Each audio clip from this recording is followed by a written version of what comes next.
Alo, Trà Vinh xin chào các bạn. Hôm nay thì mình chia sẻ một món ăn vặt siêu ngon luôn nè. Làm đơn giản mà ăn ngon như bánh bao vậy đó các bạn. Rất là dễ luôn. Bột thì giòn giòn xốp xốp, bên trong rất là thơm. Và nó có cái độ giòn nhiều á, mình tách lớp được luôn. Dễ làm cho một món bánh ăn vặt siêu ngon. Bây giờ thì mời các bạn cùng xem video luôn ha. Đầu tiên là mình dùng 300g bột mì đa dụng, là khoảng 2 chén ăn cơm á. Thì mình dùng hiệu này, các bạn có thể dùng loại nào cũng được luôn. Tiếp theo là 150ml sữa tươi, mình dùng hiệu này ha, có đường luôn á. Bơ thực vật, 1 muỗng canh đường, thêm nửa muỗng cà phê muối, kết hợp là 1 cái trứng lớn nữa cho nó béo ngon. Và bây giờ cho 1 muỗng đường vào thao. Tiếp theo là muối nè, mình sẽ hòa tan với sữa tươi trước ha. Sữa tươi có đường cho nên mình thêm có 1 muỗng đường à. Rồi 1 cái trứng cho vô luôn. Khuấy đều lên. Cái trứng này là cái trứng size lớn á. Nếu mà các bạn dùng trứng nhỏ thì dùng 2 cái nha. Thì cái lượng bột và cái lượng trứng vậy nó mới vừa. Bánh ăn nó mới ngon. Còn các bạn làm trứng nhỏ quá có thể bột sẽ hơi khô á. Mình khuấy cho cái trứng này nó tan ra, không có cần phải đánh bông gì hết. Rồi bây giờ sẽ cho bột vô. 2 chén bột mì đa dụng 300g. Cũng trộn đều lên. Một chút nữa mình sẽ cho bơ vào sau nha. Bơ thì nó sẽ làm cho bánh nó thơm và nó béo. Tuy nhiên là không có bơ các bạn có thể thay bằng dầu ăn cũng được luôn. Mình trộn đều không có thấy bột khô nữa vậy nè. Bây giờ mình múc muỗng cà phê bơ cho vô. Rồi bây giờ các bạn sẽ dùng tay mình nhồi nha. Nhồi cho khối bột của mình nó quyện lại. Không có cần phải nhồi kỹ quá đâu. Mình chỉ cần cho nó quyện lại thành khối. Nó sẽ hơi dẻo dẻo và mềm tay. Đây, bây giờ các bạn sẽ gập bột nha. Mình gập vài lần vậy nè, để cho bột nó mịn hơn rồi cái đậy kín lại. Mình sẽ để khoảng 10 phút cho nó nghỉ. Bây giờ đi xắt hành lá nhỏ nhỏ để chút nữa mình trộn vào trong bột á, thì phần bánh nó thơm. Khi mà các bạn nướng lên nó dậy mùi lên, nó thơm lắm. Hành lá thì các bạn có thể kết hợp với nhân ngọt hay là nho khô cũng được nha.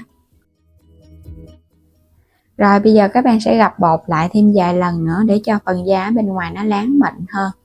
Mình để chút xíu là mình thấy nó mịn vậy nè. Có bơ nên bột nó cũng bóng nữa. Cho nó ra cái mặt phẳng. Rồi mình sẽ cán nó ha. Nhớ phủ thêm chút xíu bột khô để chống dính á. Cán mỏng ra. Bánh này mình sẽ tạo hình tròn cho nên là mình cán mỏng. Rồi chút nữa mình sẽ ấn nó ra cái hình tròn. Cho hành lên trên nha. Phủ thêm một lớp hành lá nè. Bánh có bơ, có hành thì nướng lên nó sẽ thơm. Hành tây cũng được nữa, sắc nhỏ nhỏ cho lên cũng thơm nữa. Mình sẽ cuộn nó lại để chút ra cái bánh nó có lớp ở bên trong. Cuộn lại xong rồi cái mình cán lại thêm lần nữa để cho nó mỏng hơn ha. Thì dễ chia.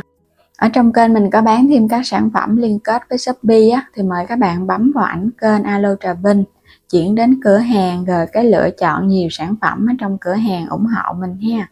Và nhớ tải Shopee về máy trước thì các bạn liên kết sản phẩm nó mới được. Còn không là mình không có bấm vào cái trang liên kết được á. Cán mỏng ra, mình gập bột 2 lần, cuộn vậy, bánh của mình nó sẽ ra lớp giống như là bánh nó bía vậy đó. Mình sẽ dùng cái ly hình tròn để ấn nó xuống tạo cái hình nha. Phần bột này là mình cũng không cán mỏng quá đâu. Nếu cán mỏng quá các bạn chiên ra nó không có thấy lớp nhiều. Cán vừa vừa thôi, mình chiên chút nó phồng lên nữa là nó ra lớp đẹp à. Cái bột hơi dày cho nên nó ấn cái ly xuống hơi nặng một chút. Làm tương tự vậy thì mình thấy ra cái bánh hấp dẫn. Người lớn trẻ nhỏ gì cũng mê luôn. Còn cái phần bột mà dư này nè, các bạn lấy ra cái mình nhồi lại cái mình tạo hình tiếp nha, chứ đừng có bỏ phí lắm. Mình tạo hình ra mình cán. Cho vào chảo chút xíu dầu ăn nha.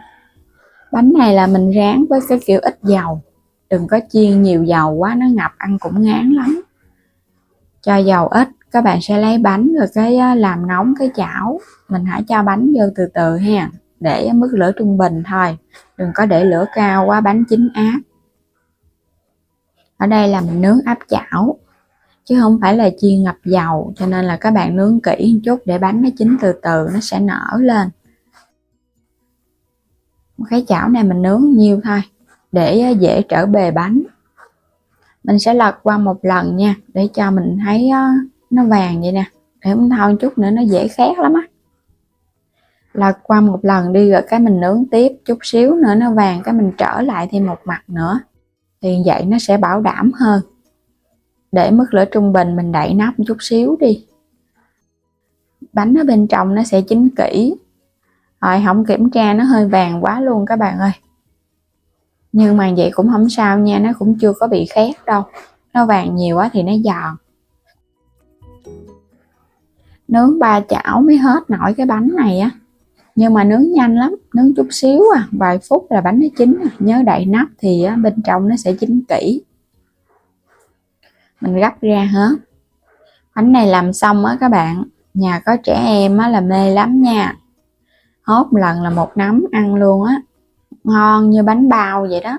Mình không có cần phải làm nhân gì hết trơn, ngon hơn so với các bạn làm cái bánh nướng nữa, mà không có nhiều dầu mỡ đâu, không có cần phải dùng lò nướng. Đó, một món ăn vặt siêu đơn giản, chỉ với bột và trứng thì các bạn đã có được món ăn vặt ngon tại nhà rồi. Giòn xốp, bên trong thì nó có lớp nè, các bạn thấy cái lớp bột nó xốp xốp ngon quá ha, nó tách lớp ở bên trong luôn á. Có phần hành ở bên trong á, kết hợp với bơ á nên nó thơm, bẻ ra là nó thơm phức luôn á. Đây, cái nào cũng giòn xốp hết. Ngoài cái bánh mặn với hành thì các bạn làm với nhân ngọt, táo đỏ, nho khô hoặc là các cái hạt khô á, mình cắt nhỏ nhỏ mình cho vô, giống như là mứt trái cây cũng được nữa, thì nó sẽ ra cái bánh ngọt. Còn mình làm kiểu này thì nó có cái vị mặn mặn ngọt ngọt. Bột giòn giòn mềm mềm, xốp xốp ở trong miệng chứ nó không có cứng đâu. Mới ăn thì nó vàng thì nó sẽ giòn nhiều, còn các bạn làm nó hơi trắng trắng thì nó sẽ mềm mềm, xốp xốp, giống như là các bạn ăn cái bánh quay dạt nướng gì đó, ngon lắm các bạn, thơm mùi hành và bơ á, béo béo của trứng nữa. Một món ăn siêu đơn giản mà mình thấy ngon, dễ làm nè, các bạn vào bếp thực hiện thử ha. Thích các video của mình thì bấm đăng ký hoàn toàn miễn phí. Bây giờ thì xin chào tạm biệt và hẹn gặp lại các bạn ở những video tiếp theo.